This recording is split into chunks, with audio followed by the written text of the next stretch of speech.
फेरि पनि यहाँहरू सबैलाई आजको नयाँ भिडियोमा स्वागत गर्न चाहन्छु। र आज पनि साथीहरू तपाईँहरूको लागि मैले फेसबुक सम्बन्धित अर्को भिडियो लिएर आएको छु। अनि यसभन्दा अगाडि मैले अपलोड गरेको भिडियोहरूबाट सायदै पनि यहाँहरूलाई केही हदसम्म सहयोग पुगेको छ। अनि त्यो भिडियोको सहाराले तपाईँहरूले कहीँ न कहीँ फेसबुकमा काम गर्दै गर्दा तपाईँहरूलाई सहज भएको छ भन्ने म आशा राख्दछु। अनि आजको एउटा विशेष भिडियो चाहिँ के हुनेछ भन्दै गर्दाखेरि तपाईहरु मध्ये धेरैजनाको कमेन्टहरू आइराखेको छ। अनि तीमध्ये सबैभन्दा बेसी कमेन्ट मलाई फेसबुकमा फलोवर्स कसरी बढाउने यो विषयमा नै एउटा भिडियो बनाइदिनुहोस् भनेर तपाईको रिक्वेस्ट आइरहेको छ, कमेन्ट आइरहेको छ। फेसबुकमा काम गर्दै जाँदा फेरि हामीलाई लाइक, कमेन्ट्स, भ्युज साथसाथै फलोवर्सको पनि आवश्यकता पर्न जान्छ। किनभने हाम्रो पेज अथवा प्रोफाइलमा जति बेसी फलोवर्सहरू भयो, जति धेरै फ्रेन्ड्सहरू जोडियो, त्यति नै भ्युजहरू, लाइक, कमेन्ट, सेयर आउने गर्दछ। यसर्तले गर्दाखेरि हामीलाई फलोवर्सको जरुरत पर्न जान्छ।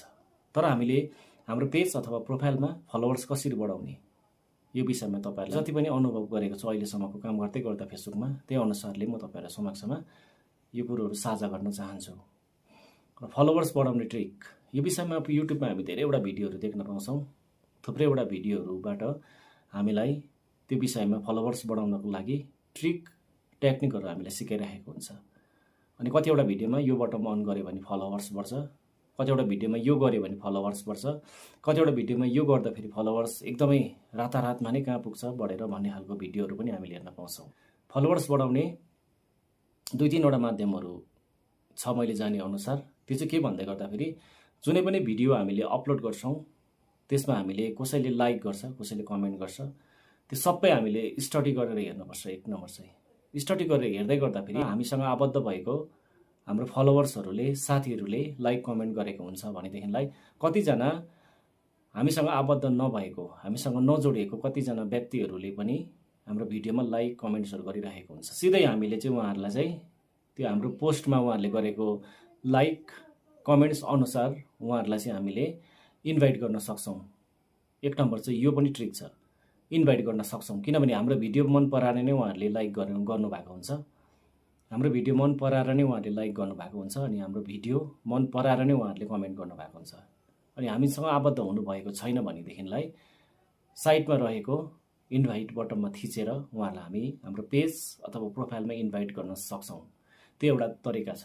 अनि अर्को तरिका चाहिँ के भन्दै गर्दाखेरि हामीसँग जति पनि भिडियोहरू अपलोड भएको छ त्यो भिडियोहरूलाई हामी सेयर गरेर पनि यो भिडियोमा तपाईहरुले लाइक, कमेन्ट्स अनि साथै फलो पनि गरिदिनुहोस् भनेर हामी मेसेन्जर मार्फत, व्हाट्सएप मार्फत रिक्वेस्ट गर्न सक्छौँ, इन्भाइट गर्न सक्छौँ।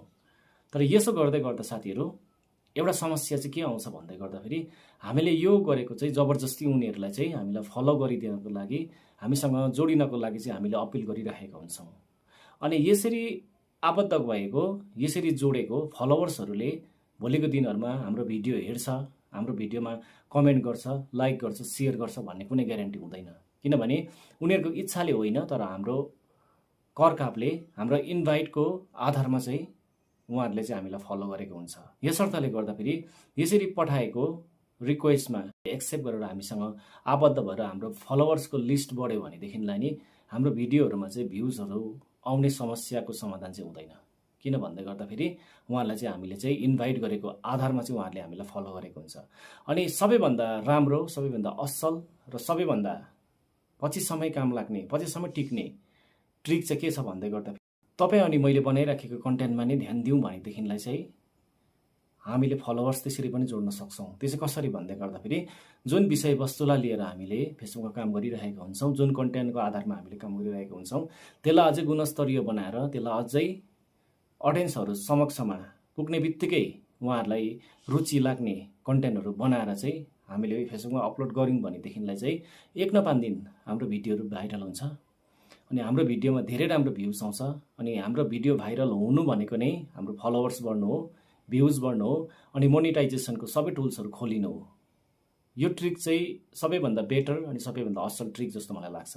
किनभने हाम्रो कन्टेन्टलाई नै भाइरल गरेर हामीले फलोवर्सहरू जोड्यौँ भनेदेखिलाई चाहिँ यसरी हामीसँग आबद्ध भएको, हामीसँग जोडिएको फलोवर्सहरूले भोलिको दिनमा पनि हाम्रो भिडियोमा चाहिँ उत्तिकै उहाँहरूले रुचि राखेर हेरेर चाहिँ हाम्रो भिडियोमा चाहिँ त्यतिकै भ्युजहरू आउने सम्भावना पनि हुन्छ। यो ट्रिक चाहिँ सबैभन्दा बेटर अनि सबैभन्दा राम्रो मेरो अनुभवको आधारमा तपाईँहरू समक्षमा यो भिडियो सेयर गरिरहेको छु। अनि यसरी गर्नुहोस्, तपाईँहरूले आफ्नो कन्टेन्टमा ध्यान दिनुहोस् अनि कन्टेन्टलाई अझै तपाईँले बेटर बनाउँदै लानुहोस् अनि जोडिँदै जान्छ। यसर्थले गर्दा यो पाराले काम गर्दै जानुहोस् साथीहरू। एक दिन तपाईँको अवश्य पनि सबै कुरामा तपाईँहरूले सफलता पाउनुहुनेछ। हुन्छ साथीहरू, तपाईँहरूलाई फेरि पनि धन्यवाद छ। यो भिडियो के कस्तो लाग्यो अनि यो भिडियोमा मैले जे जति जानेको छु त्यो कुराहरू तपाईँहरू समक्षमा साझा गरेको छु। मलाई आशा छ यो भिडियोले पनि तपाईँहरूले काम गरिराख्नु भएको फेसबुकको पेज अथवा प्रोफाइलमा अवश्य पनि तपाईँलाई सहायता गर्छ।